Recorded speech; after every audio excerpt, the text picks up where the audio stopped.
Hello, ಎಲ್ರಿಗೂ ನಮಸ್ಕಾರ. ನಾನು ಜಯರಾಮ್, ಅಯ್ಯಂಗಾರ್ ಫುಡ್ಸಿಂದ.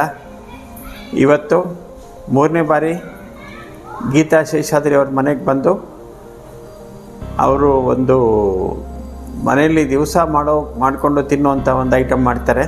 ಅದೇನು ಅಂತ ಅವರೇ ಹೇಳ್ತಾರೆ. ಅದನ್ನು ಇವಾಗ ಅವರನ್ನು ಕೇಳಿ ತಿಳ್ಕೊಳ್ಳೋಣ. ನಮಸ್ಕಾರ ಗೀತಾ ಶೇಷಾದ್ರಿ ಅವರೇ. ನಮಸ್ಕಾರ. ನಿಮ್ಮ ಮನೆಗೆ ಬಂದಿದ್ದೀವಿ. ಇವತ್ತು ಏನು ಮಾಡಿಕೊಡ್ತೀರಾ ದಯವಿಟ್ಟು ನೀವೇ ತಿಳಿಸ್ಬಿಡಿ. ಎಲ್ಲ ವೀಕ್ಷಕರಿಗೂ ನಮಸ್ಕಾರ. ಇವತ್ತು ಸೌತೆಕಾಯ್ದು ಕಾಯಿ ಸಾಸಿವೆ ಗೊಜ್ಜು ಅಂತ ಮಾಡ್ತಾ ಇದ್ದೀನಿ. ಸೌತೆಕಾಯಿ ಸೀಸನಲ್ಲಿ ಅದು ತುಂಬ ಚೆನ್ನಾಗಿರುತ್ತೆ, ಗಮ್ಮಂತ. ಅದು ಅನ್ನಕ್ಕೆ, ಚಪಾತಿ, ಪೂರಿ, ದೋಸೆ ಎಲ್ಲದಕ್ಕೂ ನೆಂಚ್ಕೋಬೋದು. ತುಂಬ ಚೆನ್ನಾಗಿರುತ್ತೆ. ನೀವು ಮಾಡಿ. ನಾನು ಇವಾಗ ತೋರಿಸ್ತೀನಿ. ಸಾಮಾನ್ಯವಾಗಿ ಮಾಡ್ತಾರೆ, ನಾನು ಇವಾಗ ಮಾಡ್ತಾ ಇದ್ದೀನಿ, ನೋಡಿ. ಅಂದರೆ ನಮ್ಮ ಅಯ್ಯಂಗಾರ್ ಇದರಲ್ಲಿ ಏನಂತಾರೆ ಅದಕ್ಕೆ? ಅಯ್ಯಂಗಾರ್ ನಾವು ನಮ್ಮ ಮಾತಲ್ಲ, ಅಯ್ಯಂಗಾರಲ್ಲಿ ನಾವು ಹೇಳಬೇಕು ಅಂದರೆ ಕಡುಗು ಪುಳಿ ಅಂತೀವಿ. ಕಡುಗು ಅಂದರೆ ಸಾಸಿವೆ, ಪುಳಿ ಅಂದರೆ ಹುಣಸೆ ಹಣ್ಣು. ಅದನ್ನೇ ಕನ್ನಡದಲ್ಲಿ ಸಾಸಿವೆ ಕಾಯಿ ಸಾಸಿವೆ ಗೊಜ್ಜು. ತೆಂಗಿನಕಾಯಿ ಸ್ವಲ್ಪ ಜಾಸ್ತಿ ಹಾಕ್ಬೇಕು ಅದಕ್ಕೆ ಕನ್ನಡದಲ್ಲಿ ಕಾಯಿ ಸಾಸಿವೆ ಗೊಜ್ಜು ಅಂತಾರೆ. ಸೌತೆಕಾಯ್ದು ಇದು. ಆಯಿತು ಮೇಡಮ್. ಇವಾಗ ನೆಕ್ಸ್ಟ್ ಏನೇನು ಬೇಕು ಅಂತ ಹೇಳಿ. ಇವಾಗ ಏನು ತೆಂಗಿನಕಾಯಿ ಹಾಕ್ತಾ ಇದ್ದೀರಾ ಜಾರ್ಗೆ? ಒಂದು ಟೇಬಲ್ ಸ್ಪೂನಲ್ಲಿ ಒಂದು 4ರಿಂದ 5 ಸ್ಪೂನು ತೆಂಗಿನಕಾಯಿ ಜಾಸ್ತಿ ಬೇಕು ಅಂತ ಹೇಳಿದ್ರಲ್ಲ, ಸ್ವಲ್ಪ ಜಾಸ್ತಿ ಬೇಕು. ಹಾಕಿದ್ರೆ ಚೆನ್ನಾಗಿರುತ್ತೆ.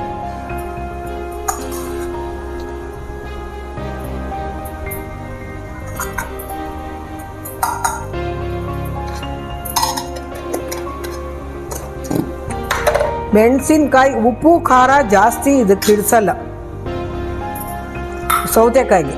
ಅದು ಮೆಣಸಿನಕಾಯಿ ನಿಮಗೆ ಖಾರ ಜಾಸ್ತಿ ಬೇಕು ಅಂದ್ರೆ ನೀವು ಜಾಸ್ತಿ ಹಾಕೋಬಹುದು. ರುಚಿ ನಿಮಗೆ ಬೇಕು ಅಂದರೆ, ಹೆಚ್ಚಿಗೆ ಬೇಕು ಅಂದರೆ ಉಪ್ಪು ಖಾರ ಹಾಕೋಬಹುದು. ಇದು ಸಾಸಿವೆ,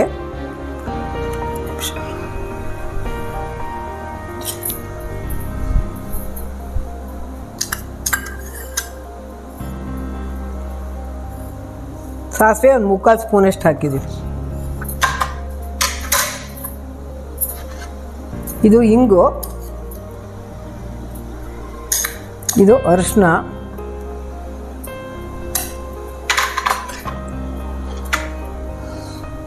ಇದು ಬೆಲ್ಲ,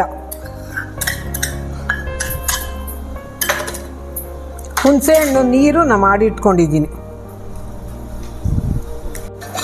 ಹುಣಸೆಹಣ್ಣು ನೀರು ಮಾಡಿ ಇಟ್ಕೊಂಡಿದ್ದೀನಿ, ಅದನ್ನೇ ಹಾಕ್ಬಿಟ್ಟು ಮಿಕ್ಸಿಗೆ ಹಾಕ್ಬಿಡೋದು. ಇದೇ ಹುಣಸೆಹಣ್ಣು ಕಿವುಚಿ ಅದನ್ನ ನೀರು, ಹುಣಸೆ ನೀರನ್ನ ರೆಡಿ ಮಾಡಿ ಇಟ್ಕೊಂಡ್ಬಿಟ್ಟಿದ್ದೀರಾ. ಹುಣಸೆ ರಸ, ಟ್ಯಾಮ್ರೈಂಡ್ ಜ್ಯೂಸ್, ಹುಣಸೆಹಣ್ಣು ರಸ.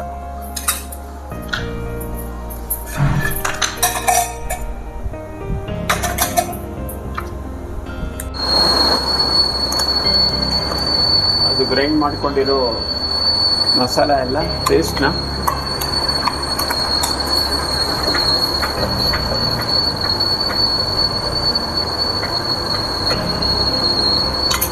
ಇದು ಮ್ಯಾಗಿಗಿಂತ ಸ್ವಲ್ಪ ಜಾಸ್ತಿ ಟೈಮ್ ಆಗುತ್ತೆ ಅಂತ ಕಾಣಿಸುತ್ತೆ ಅಷ್ಟೇ. ತುಂಬ ಸಿಂಪಲ್ಲು, ಇಂಗ್ರೀಡಿಯೆಂಟ್ಸು ಜಾಸ್ತಿ ಬೇಕಿಲ್ಲ ಇದಕ್ಕೆ. ಒಳ್ಳೆ ಸೈಡ್ ಡಿಶ್ ಆಗುತ್ತೆ. ಅನ್ನದ ಜೊತೆಗೂ ತಿನ್ಬೋದು. ಚಪಾತಿ, ದೋಸೆ ಅದು ಕೂಡ ಇದು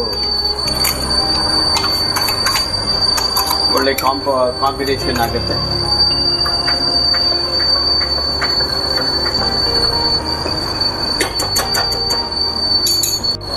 ನೋಡಿ, ರೆಡಿ ಆಯಿತು.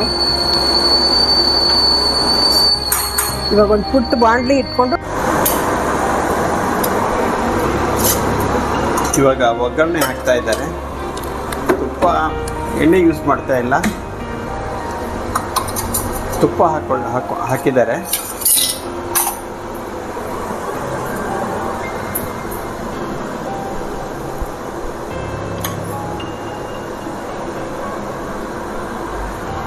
ತುಪ್ಪಕ್ಕೆ ಏನೇನು ಹಾಕ್ತೀರಾ? ಸಾಸಿವೆ ಅಷ್ಟೇ, ಸಾಸಿವೆ ಒಗ್ಗರಣೆ. ಅದಕ್ಕೆ ಹಿಂಗೆ ಹಾಕಿದ್ದೀನಿ, ಬರೀ ಸಾಸಿವೆ ಅಷ್ಟೇ. ಬರೀ ಸಾಸಿವೆ. ಓಕೆ.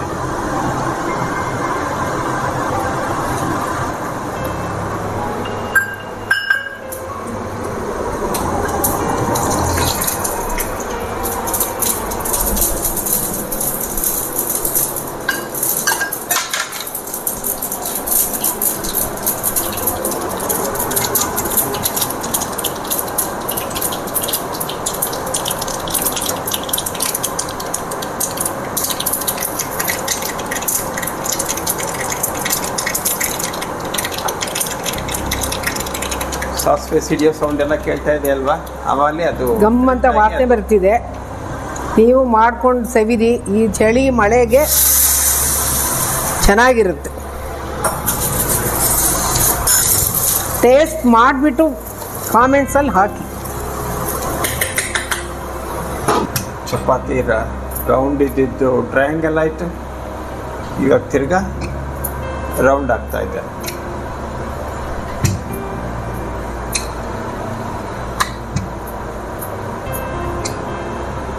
ಚಪಾತಿ ಸೈಜು ಮತ್ತು ಅದು ಕಲಿಸ್ಕೊಳ್ಳೋ ವಿಧಾನ ಅದೆಲ್ಲ ನಿಮ್ಮ ಮನೆಯಲ್ಲಿ ಹೆಂಗೆ ಮಾಡ್ತೀರೋ ಹಂಗೆ ಮಾಡ್ಕೋಬೋದು.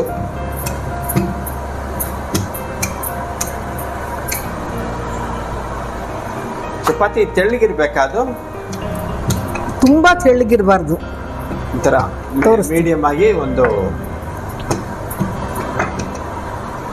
15 ವರ್ಷದಿಂದ ಯೂಸ್ ಮಾಡ್ತಾ ಇದ್ದೀನಿ.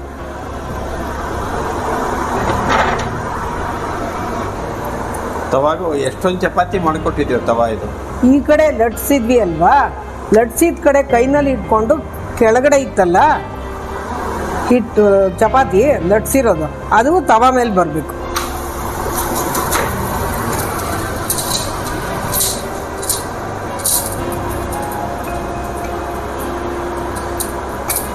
ಬುರ್ರಂತ ಬರಬೇಕು. ಆವಾಗಲೇ ಅದು ಪದರ ಪದರ ಬರೋದು.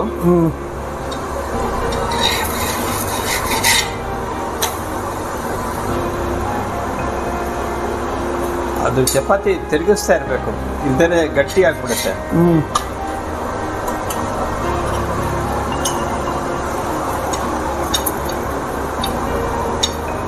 ಚಪಾತಿ ಸಾಫ್ಟಾಗಿ ಪದರ ಮಾಡೋದು ಇಟ್ಸ್ ಎನ್ ಆರ್ಟ್.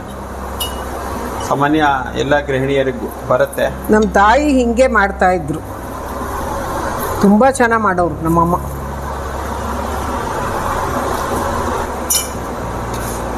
ನಾವು ಮೊದಲೆಲ್ಲ ಊರಿಗೆ ಹೋಗ್ಬೇಕು, ಪಿಕ್ನಿಕ್ ಹೋಗ್ಬೇಕು ಅಂದರೆ ಚಪಾತಿ ಡಬ್ಬಿ ಅಂದ್ಬಿಟ್ಟೇನೆ ಒಂದು 20-25 ಚಪಾತಿ ಮಾಡಿಕೊಂಡು ತಿಂಡಿಗೂ ಅದೇ ಊಟಕ್ಕೂ ಅದೇ.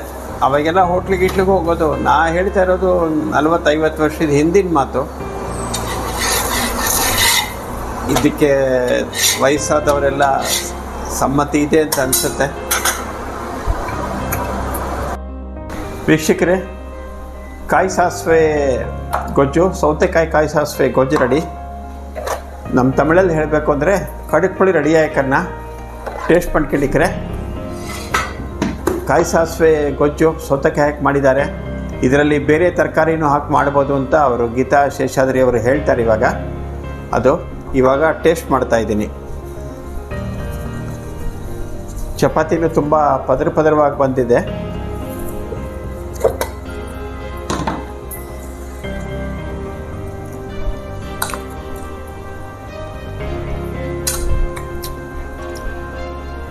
ಸೂಪರ್ ಆಗಿದೆ, ಫ್ಯಾಂಟಾಸ್ಟಿಕ್, ತುಂಬ ಚೆನ್ನಾಗಿದೆ. ನೀವು ಇದನ್ನು ಮನೇಲಿ ಮಾಡ್ಕೊಂಡು ತಿನ್ನಿ, ಖಂಡಿತ ಅದು ಇಷ್ಟ ಆಗುತ್ತೆ ನಿಮಗೆ. ಮನೇಲಿ ಯಾವುದೇ 6 to 60+ ಕೂಡ ಯಾರೇ ಆದ್ರೂ ಇದನ್ನು ಲೈಕ್ ಮಾಡಿ ಇನ್ನೊಂದ್ಸರಿ ಮಾಡಿಕೊಡು ಅಂತಾರೆ. ದಯವಿಟ್ಟು ಮನೇಲಿ ಮಾಡ್ಕೊಂಡು ತಿನ್ನಿ. ಇದಕ್ಕಿಂತ ಬೇರೆ ಸೈಡ್ ಡಿಶ್ಗಳು ಇದರಲ್ಲಿ ಏನಂದರೆ ಕೊಲೆಸ್ಟ್ರಾಲ್ ಇರೋದಿಲ್ಲ. ಸೌತೆಕಾಯಿ ಒಳ್ಳೆಯದು, ಫೈಬರ್ ಅಂಶ ಇರುತ್ತೆ, ಎಣ್ಣೆ ತುಂಬ ಕಮ್ಮಿ ಇರುತ್ತೆ. ಇದಕ್ಕೆ ಹಾರ್ಡ್ಲಿ ಆಯಿಲ್ ಹಾಕಿದ್ದಾರೆ. ಅದರಿಂದ ಮೊದಲೇ ಮಾಡ್ಕೊಳ್ತೀನಿ ದಯವಿಟ್ಟು. ಇವಾಗ ಗೀತಾ ಶೇಷಾದ್ರಿ ಅವರು ಹೇಳ್ತಾರೆ ಏನೇನು ಮತ್ತೇನು ಇದಕ್ಕೆ ತರಕಾರಿನಲ್ಲಿ ಮಾಡ್ಬೋದು ಅಂತ. ಏನೇನು ತರಕಾರಿ ಮಾಡ್ಬೋದು ಇದರಲ್ಲಿ? ಇದು ಸೌತೆಕಾಯಿಲಿ ತುಂಬ ಅದ್ರ ಒರಿಜಿನಲ್ ಗಮ್ಮ ಅಂತ ಇರೋದ್ರಿಂದ ಅದ್ರ ವಾಸನೆ ಬರುತ್ತೆ. ಸಿಗುಂಬಳಕಾಯಿ, ಸೀಮೆ ಬದನೆಕಾಯಿನಲ್ಲಿ ಇದನ್ನು ಮಾಡ್ಬೋದು. ನಾವು ಮಾಡಿರೋದು. ಬೇರೆ ಇನ್ಯಾವುದಾದ್ರೂ ಟ್ರೈ ಮಾಡಿ ನೋಡಬೇಕು ಇನ್ಯಾವುದೇ ಥರಲ್ಲಿ ಅಂತ. ಟ್ರೈ ಮಾಡಿ ನೋಡಿ, ಬೇರೆ ತರಕಾರಿ ಹಾಕ್ಬಿಟ್ಟು ನಿಮ್ಗೆ ಇಷ್ಟವಾದ ತರಕಾರಿ ಏನಾದ್ರು ಇತ್ತಂದರೆ ಅದರಲ್ಲಿ ಟ್ರೈ ಮಾಡಿ ನೋಡಿ. ಟ್ರೈ ಮಾಡಿಬಿಟ್ಟು ಕಾಮೆಂಟ್ಸಲ್ಲಿ ಹಾಕಿ, ನಾವು ನೋಡಿ ಆನಂದ ಪಡ್ತೀವಿ.